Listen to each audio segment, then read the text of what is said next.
साथियों, सबसे पहले आज की प्रेस कॉन्फ्रेंस में आप सबका हार्दिक अभिनंदन, आपका सबका स्वागत। और आज सबसे पहले मैं धन्यवाद करना चाहूँगा इलेक्शन कमीशन ऑफ इंडिया के लिए कि उन्होंने आज जो इलेक्शन का शेड्यूल जारी किया है, हरियाणा प्रदेश की जनता जो इस भारतीय जनता पार्टी के 10 साल के कुशासन से बहुत ज़्यादा त्रस्त थी, इससे बहुत जल्दी राहत चाहती थी, आज उनकी भावना के अनुरूप फैसला हुआ है। मैं इलेक्शन कमीशन का धन्यवाद करते हुए हरियाणा प्रदेश की जनता का भी, सारे प्रेस के सभी साथियों का भी मैं धन्यवाद करता हूँ। और जो वो समय आ गया है इस शासन को उखाड़ फेंकने के लिए, सीधा है हरियाणा में आज हरियाणा हाथ बदलेगा हालात और कौम की आस।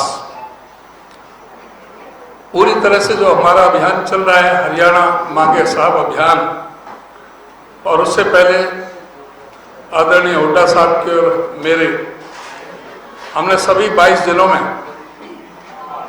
सभी कार्यकर्ता सम्मेलन आयोजित किए। हमारे विभिन्न समाजों के सम्मेलन हमने अटेंड किए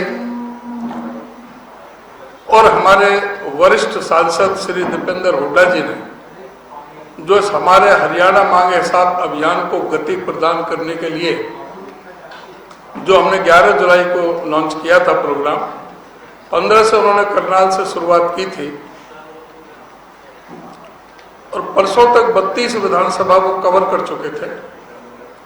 और जो भारी जन समर्थन, जो जन सैलाब जो सड़कों पर निकल के आ रहा था, वो इस बात का सीधा स्पष्ट संकेत है कि पूरी तरह से हरियाणा की जनता सरकार को उखाड़ फेंकने के लिए तैयार बैठी है। अब चुनाव का शेड्यूल जारी हुआ है, तो हमें जो आज यात्रा अनाउंस करनी थी, आप समझते हैं कि इस समय अब जो मौजूदा परिस्थितियों में इस समय सबसे पहले कैंडिडेट सिलेक्शन का भी समय है कि बिल्कुल मेरिट पर जिताऊ और टिकाऊ बेहतर कैंडिडेट को हम लेकर के आएंगे। और पूरी तरह से हमें विश्वास और भरोसा है कि 2/3 से अधिक बहुमत के साथ हरियाणा में कांग्रेस की सरकार बनेगी। और अब मैं निवेदन करना चाहूँगा आदरणीय चौधरी भूपेंद्र सिंह हुड्डा जी से कि वो भी आपके समक्ष अपनी बात रखें। उसके बाद जो भी कोई प्रश्न पूछना चाहे किसी से भी, वो आप अपना प्रश्न पूछ सकते हैं। आदरणीय चौधरी भूपेंद्र सिंह हुड्डा जी।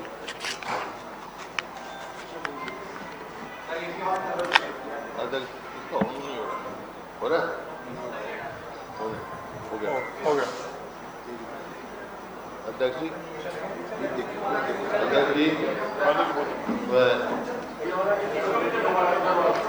ये ठीक है, कोई बात।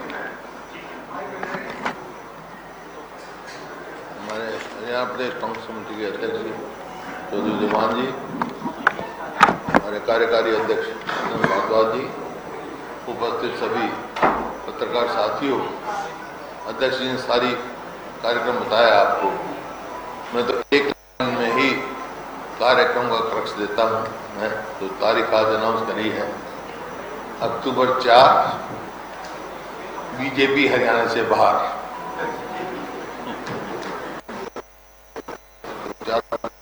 बीजेपी हरियाणा से बाहर, क्योंकि जहाँ पे जो कार्यक्रम किए हैं हमने, जो कार्यक्रम चले हैं, जहाँ पे भी जैसे 22 के 22 जिलों में हम गए और भी कार्यक्रम चल रहे हैं हमारे, चाहे हरियाणा मांगे साहब, पहले दूसरे कार्यक्रम चले, जो मिल रहा है सहयोग, जिस प्रकार से जोश में लोग आ रहे हैं, जोश से मिल रहे हैं, समर्थन जो मिल रहा है लोगों का, उसके आधार पर मैं कह सकता हूँ अपना मेरा राजनीतिक तजर्बा भी बहुत है, चुनाव लड़े हैं। 36 बिरादरी ने फैसला कर लिया है कि आने वाली सरकार कांग्रेस पार्टी की सरकार है, क्योंकि ये जो सरकार है नॉन परफॉर्मिंग सरकार है। इन्होंने एक भी कोई जनहित का कार्य नहीं किया और ये पोर्टल की सरकार थी और पोर्टल सारे इनके फेल, चाहे वो कि परिवार पहचान पत्र हो, चाहे मेरा फसल मेरी ब्यौरा हो, चाहे प्रॉपर्टी आईडी हो, केवल भ्रष्टाचार के अड्डे बन गए। प्रॉपर्टी आईडी में इतना भ्रष्टाचार हुआ है, हर आदमी परेशान था और कोई भी इन्हें 9.5 साल में एक मेट्रो का पोल नहीं लगाया। 81 किलोमीटर मेट्रो हमारे समय में बनी, उतरी रहेगी। एक रेलवे लाइन, एक ही रेलवे लाइन नहीं बिछाई। 250 किलोमीटर हमारे समय में रेलवे लाइन बनी या मंजूर हुई। एक यूनिट बिजली की पैदा नहीं करी। एक कोई राष्ट्रीय स्तर का संस्थान नहीं लेके आए। जैसे हमारे समय में कोई भी संस्थान लो, नाम लो, वो हरियाणा में हमारे समय में आया। चाहे पंचकुला में national institute of fashion technology आया, चाहे कुरुक्षेत्र में नेशनल इंस्टीट्यूट डिजाइन आया, आपके करनाल में कल्पना चावला मेडिकल कॉलेज बनाया, सोनीपत में, कानपुर में महिला यूनिवर्सिटी और देश का पर आजादी के बाद पहला सरकारी क्षेत्र में महिला मेडिकल कॉलेज। उससे पहले सिर्फ लेडी हार्डिंग एक था, उसके बाद सरकारी क्षेत्र में आज भी देश में नहीं है। नॉर्थ इंडिया में पहली जो महिला यूनिवर्सिटी बनाने का काम किया। सोनीपत में राजीव गांधी एजुकेशन सिटी, उसमें आपका IIT, doctor Ambedkar law university, IIIT, मतलब हर इंस्टीट्यूट वहाँ आया। चाहे आप किसी भी यूनिवर्सिटी का नाम लो, SRM का लो, अशोका यूनिवर्सिटी का लो, जिंदल लॉ यूनिवर्सिटी लो, कितने ही आप कर सकते हैं। उसके बाद फरीदाबाद में मेडिकल कॉलेज बनाने का काम किया, YMC को यूनिवर्सिटी बनाने का काम किया। मुरथल में निफ्टम लेके आए, national institute of food technology. तो इस प्रकार से शहीद हसन का मेडिकल कॉलेज, मेवात में मेडिकल कॉलेज में, और ये जो फरीदाबाद में YMCA जो इंस्टीट्यूट था उसको यूनिवर्सिटी बनाने का काम किया। रेवाड़ी में इंदिरा गांधी के नाम से यूनिवर्सिटी बनाने का काम किया, सैनिक स्कूल दिया।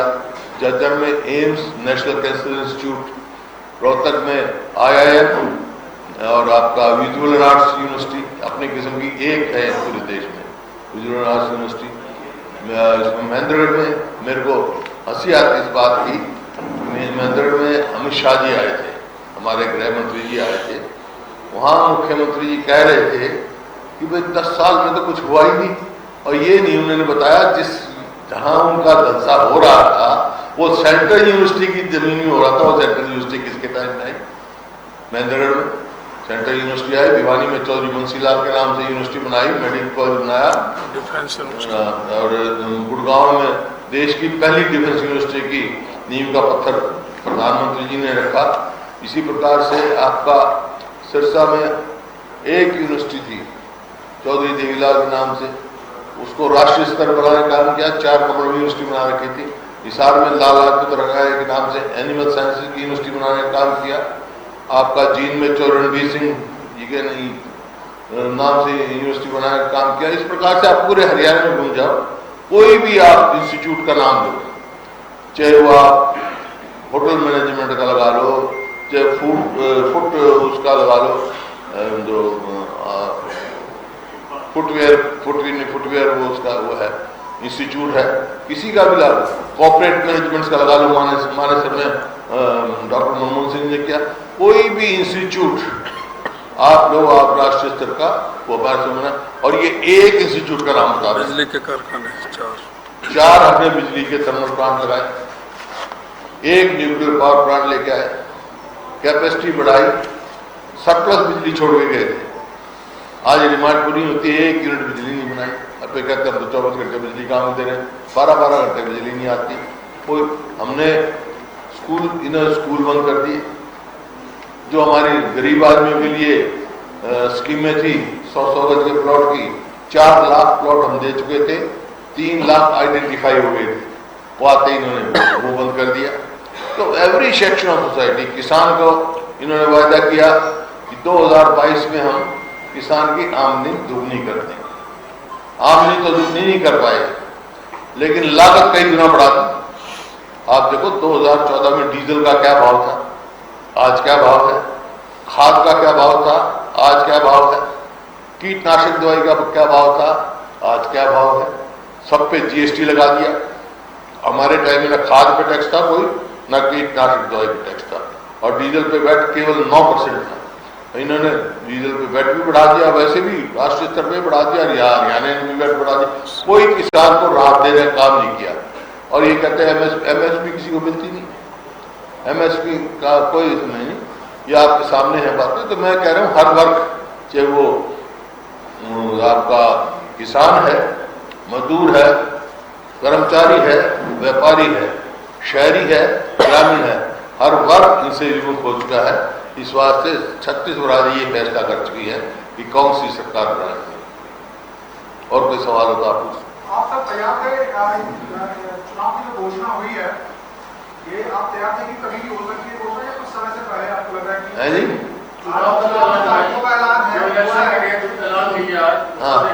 हम तो इंतजार कर रहे थे।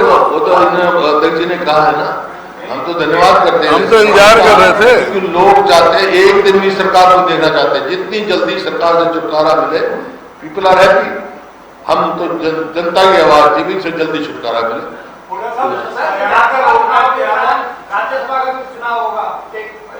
एक 1 by 1 हीज आस्किंग। हरियाणा का रोड मैप तैयार है चुनाव के लिए? हाँ, पूरी तरह तैयार है। सिर्फ अभी टिकटों का इंतजार है, टिकटों का फैसला हम शुरू कर देंगे।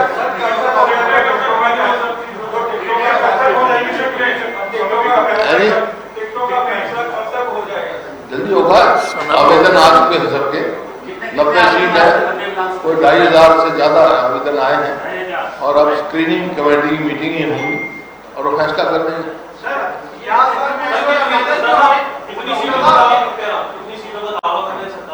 मैं कई दफा कह चुका, मैं इनकी तरह नहीं करता हूँ 75 पार, 80 पार, 90 पार, लेकिन ये है कि भारी बहुमत से सरकार हरियाणा की कांग्रेस की बनेगी, भारी बहुमत, 2/3 से ज्यादा।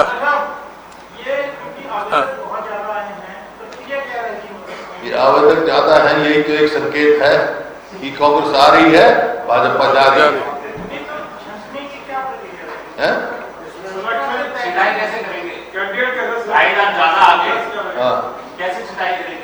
ये आपसे आप बता के थोड़ा करेंगे, हमारा काम हम करेंगे।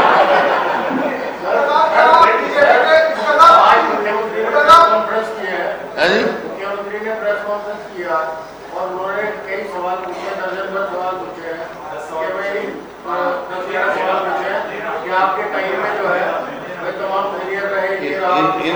इन सारे सवालों का जवाब 1 अक्टूबर को हरियाणा के लोग दे देंगे। एक सर प्रदेश अध्यक्ष जी से सवाल था कि अभी कुछ सूचना इस तरह की थी, दिल्ली मीटिंग में झगड़ा हो गया, ये हो गया, हाथापाई की नौबत आ गई, कहाँ तक हाथापाई? अरे यार, कुछ तो सोच समझ के सवाल पूछो, कुछ तो सोच समझ के सवाल पूछो यार। ऐसे ना करो, किससे सवाल पूछ रहे हो, क्या सवाल पूछ रहे हो। ये भी जो है ना उसी तरह से है जैसे जो ना कुछ जो पत्रकार साहिबान जिस तरह से पूछते फिरते कर रखा है।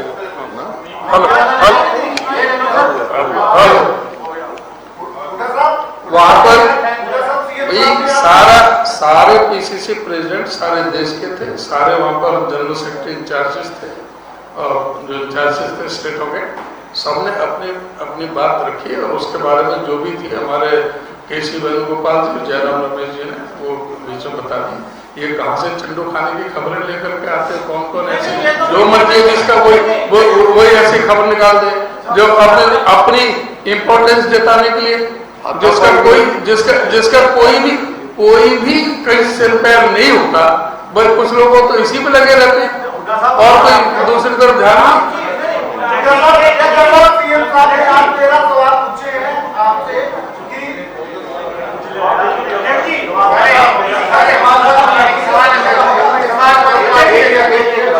वन बाय वन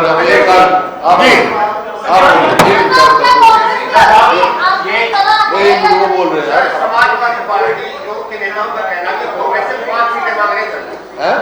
इंडी गठबंधन के साथ हरियाणा 5 सीट मांग रही है सर समाजवादी पार्टी। देखिए, हमारा राष्ट्रीय स्तर पे गठबंधन है, समाजवादी भी उसमें है, आप पार्टी भी है और बहुत सारे दल है, लेकिन प्रांतीय स्तर पर अभी कोई चर्चा नहीं है। अध्यक्ष जी, ये जो सवाल आया था चंदू खाने की खबर, ये हमारी नहीं है, कुछ अखबारों में पता नहीं कौन से सूत्र से छापी ये बात। कौन से सूत्र, यही तो मैं कह रहा हूँ। ऐसे ऐसे जिसका कोई सूत्र नहीं, ये इसका क्या सूत्र था, हाथापाई होगी। ये क्या सूत्र है आपका जो हाथापाई होगी? नहीं, कोई कुछ भी नहीं हुआ, बिल्कुल शांति पूर्वक बात करेंगे। हर एक ने अपनी अपनी बात रखी, अपनी बात रखी अपने तरीके से समझ, और जो मीटिंग की बात है हम आपको यहाँ थोड़ी बताएंगे। और राज्यसभा का भी चुनाव है सर, अब तक तो एक अलग समीकरण थे क्योंकि सरकार आप राज्यसभा चुनाव को लेकर स्पष्ट करें, आपका क्या है? देखिए, राज्यसभा का जहां तक सवाल है, हम कई बार कह चुके, हमारी संख्या नहीं है, हमारे वैसे तो 29 हैं, एक नहीं है, 28 विधायक हैं, 3 निर्दलीय विधायकों का समर्थन है हमारे को, 31 है, लेकिन चुनाव जीतने के लिए 44 ही है, तो बाकी एमएलए कौन है भाई? जेजेपी वाला ने भी कई बार कहा, मैंने कहा 10 आदमी दस्तखत करा के बोलो 13 आदमी आ जाओ, कोई भी कर दो, हम वोट दे देंगे। बीजेपी के कोई संपर्क में नहीं है विधायक आपके? तो अब तो भूल जाते हैं बीजेपी वाले विधायक। बीजेपी, हाँ, जो संपर्क में होंगे आपके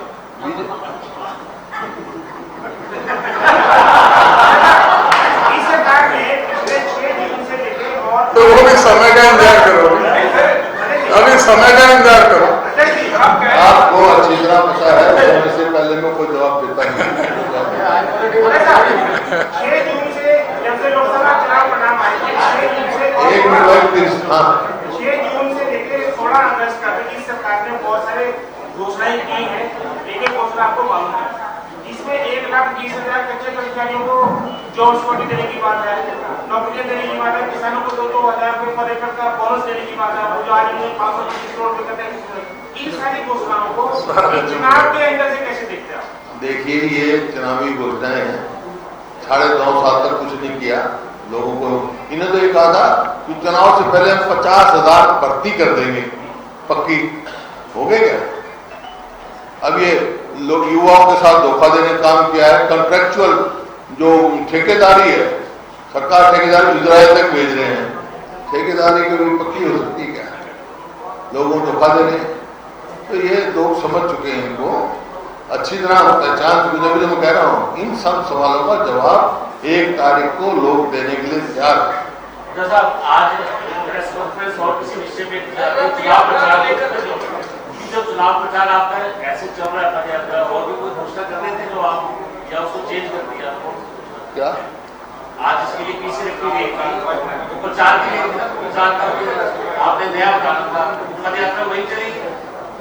कौन नहीं, हमारी वो तो अध्यक्ष जी ने बताया, जो आपको बता दी ना, स्ट्रेटेजी चेंज करनी पड़ती है। जब जो अब चुनाव एकदम डिक्लेयर हो गया, जब तो हम तो जब तक पूरे थे, अब तो समय हम तो फोकस करना है कैंडिडेट को सिलेक्शन। सर, एक सवाल था, जिस तरह हरियाणा सरकार ने पहले ये बता दें, सवाल किससे, अध्यक्ष जी से या आपसे? अच्छा, सवाल ये था कि सरकार ने हरियाणा कौशल रोजगार डेवलपमेंट के कर्मचारी को पक्का कर दिया और पक्का काम किया है। कौन कह रहा है पक्का किया है?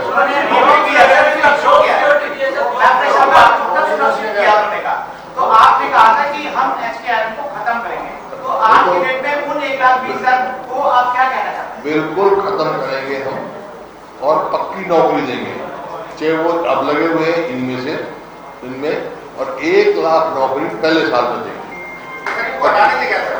जो लगे नहीं, जो काबिल होगा उसको रखेंगे, पिछली बार कैंडिडेट और जो आपको पता ही है कितना भ्रष्टाचार हुआ है, ना तो कोई मेरिट है ना रिजर्वेशन है। हम पूरी रिजर्वेशन देंगे, दलितों के साथ और बैकवर्ड के साथ इतना धोखा है कि उनकी रिजर्वेशन खत्म करने का इनका प्लान है और कुछ नहीं है। पिछली बार कैंडिडेट सिलेक्शन को जो है बड़ी वजह माना जाता था। पिछली बार कैंडिडेट सिलेक्शन को बड़ी वजह मानते थे, हरियाणा में कांग्रेस की हार नहीं है। तो इस बार क्या होगा, कैसी स्ट्रेटजी होगी कैंडिडेट सिलेक्शन? अब के सिलेक्शन जो होगा वो जिताऊ और टिकाऊ पे होगा, ये बता दीजिए अदर की। इलेक्शन जो होगा वो आपके फेस पे लड़ा जाएगा।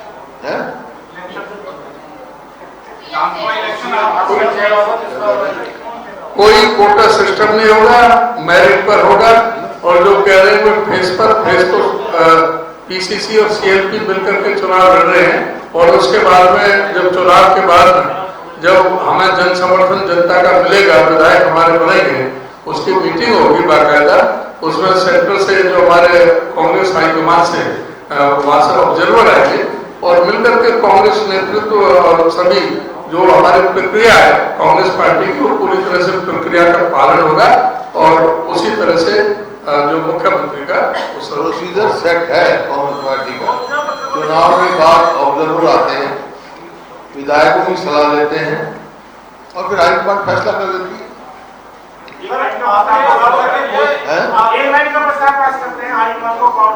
नहीं, प्रस्ताव का लेकिन असली प्रोसीजर ये है कि ऑब्जर्वर्स हर विधायक को मिलते हैं, विधायकों की सलाह लेते हैं। तो इंटरनल प्रोसेस है ना, समय पर ही फैसला लेंगे। घोषणा पत्र का हमारा काफी एकदम सारा पूरा कंप्लीट हो चुका है लगभग।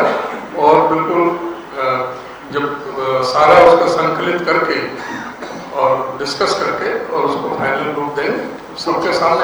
7-8 फैसले तो पार्टी कर चुकी है, जो बताया मैंने। आपने बोला था कि सरकार के डर के कारण आप घोषणाएं नहीं कर रहे हैं।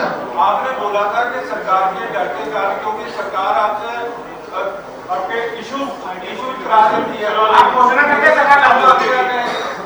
सरकार की तरफ से सरकार ही डरी हुई है। आप घोषणा करते थे, सरकार लागू कर देती थी। खरीद जिला में 500 रुपया सिलेंडर अपने आज से 2 महीने पहले कर दिया था।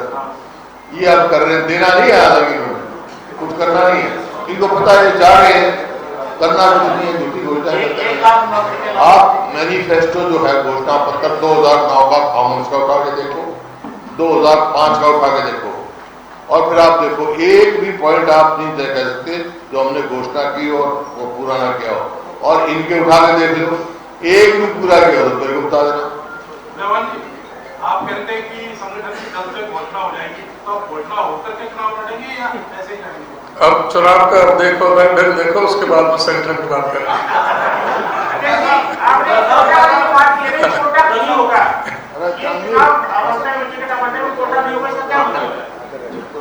आप जो कह रहे थे ना कि पहले कुछ टिकटों में कोई उसमें कुछ कमी रही थी, तो पहले उस कमी को दूर करने के लिए हमने कहा मेरिट पर चयन होगा, किसी का कोई कोटा नहीं होगा, किसी की कोई सिफारिश नहीं होगा, बिल्कुल फेयर जो है वो हम टिकटों का चुनाव करेंगे। अच्छा आप बताओ, लोकसभा चुनाव से पहले आप कह रहे थे कि हरियाणा में कांग्रेस सक्षम है और किसी का क्या है, हरियाणा में कांग्रेस चुनाव लड़ने के लिए सक्षम है लोकसभा चुनाव में, ये आपने कहा था। सेंटर से आम आदमी पार्टी के साथ रोकित आ गया, वो तो राष्ट्रीय स्तर पर अलायंस हुआ। अब हरियाणा में आपका ये पक्का फैसला है कि आप अकेले ही चुनाव लड़ेंगे? ऐसा है, अब तक कोई चर्चा नहीं, मैं कह चुका हूँ। प्रदेश स्तर पे कोई चर्चा नहीं हुई है। और ये थोड़ा ये मैं कहा था तो मैं ठीक कांग्रेस सक्षम थी, तो 5 सीट आई है, वैसे थोड़ा ही आ गई। वोट शेयर जो इंडिया अलायंस का है 47.62, इंडिया अलायंस का हाईएस्ट इन कंट्री है हरियाणा का। यहाँ से नेक्स्ट तमिलनाडु का, फिर कर्नाटक का हमारा हाईएस्ट। ओपीएस को लेके लगातार जो आप अनाउंसमेंट करते हैं, क्या ओपीएस की मतलब मेन प्रायोरिटी रहेगी इलेक्शन के बाद? रखा में ओपीएस लागू करें, जैसे जो कहा है वो करेंगे। हिमाचल में कर दिया, राजस्थान में एक साथ कई बार आपने तो घोषणाओं की बात नहीं क्या करेंगे, लेकिन कई बार हरियाणा के अंदर ये चुनाव में देखा गया कि जाति धर्म पे चुनाव कन्वर्ट होता है, उसके लिए आपने क्या क्या करना है? जाति धर्म के ऊपर भी चुनाव कन्वर्ट होता है? कांग्रेस पार्टी में सब ग्रुप में है। जात पे मोहर लगेगी। मुझे पहले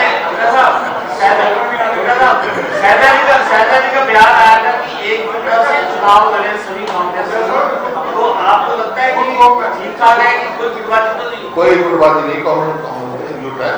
बाकी कोई भी संस्था हो, कोई भी हो, विचारों का कोई एक बात करे, मेरा आपका विचार मत बदलो, मन भेज नहीं है। जब पार्टी कोई फैसला करेगी सब इकट्ठा होगा।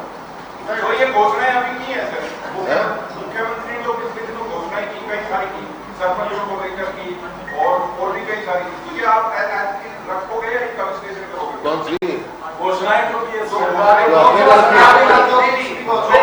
मंत्री के, अगर आपकी सरकार आती है तो आप इनको रखोगे या कमिश्नरेशन? कौन सी घोषणा? हम अपने घोषणा, हमारा अपना घोषणा पत्र होगा, जो है हमारी घोषणा पत्र पढ़ लेना, होगा जो हम कहेंगे वो होगा। भाई यार तू तो चौथा सवाल पूछने लग गया सवाल को मौका दे दे, मौका दे। अभी सर आज की प्रेस कॉन्फ्रेंस में, सर आज की प्रेस कॉन्फ्रेंस में मुख्यमंत्री ने कहा कि हमने किसानों के लिए बहुत काम किए हैं और 10 साल में जब तक 10 साल प्रशासन रहा वो एक भी काम किसानों के लिए बात, वो कहते हैं कि हमारे राज्य को, तो आपको क्या जवाब देंगे? उनका जवाब किसान देंगे, और किसान ने दिया भी था, कोई बात नहीं। देखिए, चुनावी तारीखों की घोषणा होने पर बोले हैं भूपेंद्र हुड्डा, विधानसभा चुनाव के लिए हम तैयार हैं। 4 अक्टूबर को बीजेपी हरियाणा से बाहर होगी, तो भूपेंद्र सिंह हुड्डा की तरफ से यह कहा गया है कि बीजेपी सरकार में जमकर भ्रष्टाचार हो रहा है। बीजेपी पर निशाना साधते हुए नजर आए हैं भूपेंद्र सिंह हुड्डा। तो बीजेपी अपने काम नहीं बता पा रही है। आने वाली सरकार कांग्रेस की होगी, एक बार फिर से एक बड़ा दावा करते हुए भूपेंद्र हुड्डा नजर आए हैं और यह भी कहा है कि कांग्रेस को जन समर्थन मिल रहा है भारी।